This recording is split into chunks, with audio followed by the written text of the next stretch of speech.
చూసారా, అది కాలువ అటువైపు పక్కన ఉన్నవన్నీ పసుపు పువ్వులతో కనిపిస్తున్నాయి కదా. దీన్నే గోడ చామంతి అంటారు. ఇది ఎక్కువ కాలువ గుట్ల మీద గోడల పైన ఉంటాయి. ఈ ఆకు యొక్క పువ్వు చూసారా, అచ్చం చామంతి పువ్వులాగే ఉంది. అందుకే దీనికి గోడ చామంతి అని పేరు వచ్చింది.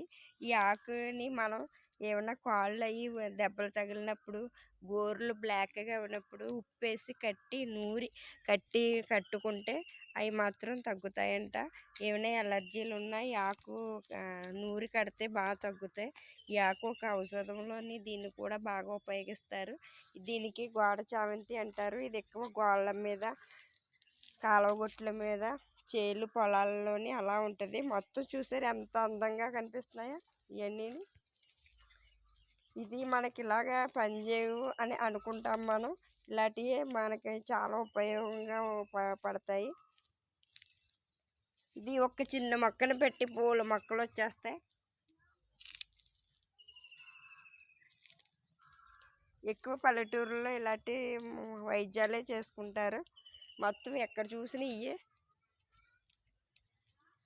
మీరు కూడా ఏమన్నా కాళ్ళు అయ్యి వర్షాకాలం బాగా బ్లాక్గా అయిపోతాయి కదా ఏళ్ళ దగ్గర, అలాగా అయినప్పుడు ఉప్పులో కలిపి ఈ ఆకుని కొట్టి ఏళ్ళ దగ్గర రాయండి.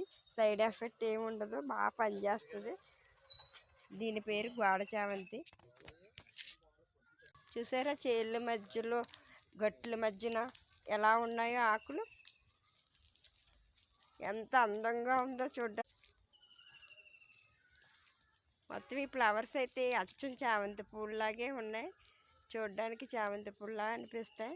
కానీ ఈ ఆకు చూసారా, ఈ ఆకుని మాత్రం మనం చేతితోటి ముట్టుకుంటే ఈ ఆకు మనకి గుచ్చుకున్నట్టుగా ఉంటుంది. దాన్ని అయినా సరే అదేమి గుచ్చుకోదు. దానివల్ల మనకి ఏమి సైడ్ ఎఫెక్ట్ ఏమి కూడా ఉండదు. ఈ ఆకు మాత్రం చాలా మంచిది, గోడ చామంతి ఆకు. చేళ్ళ మధ్యన ఎంత కాలువలకి, గుట్లకి, చేలు గుట్టకి, అబ్బా ఎంత అందంగా ఉన్నాయి ఇవన్నీ. ఈ ఆకుని, పువ్వులు చూస్తే అచ్చం చామంతి పువ్వులాగే అనిపిస్తుంది.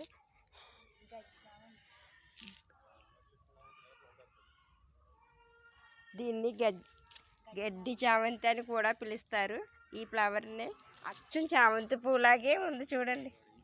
అదిగో గడ్డి చామంతి అంటారు, గోడ చామంతి అంటారు. ఇక్కడైతే మాకు చాలా ఉంటాయి పొలాల గొట్టుని.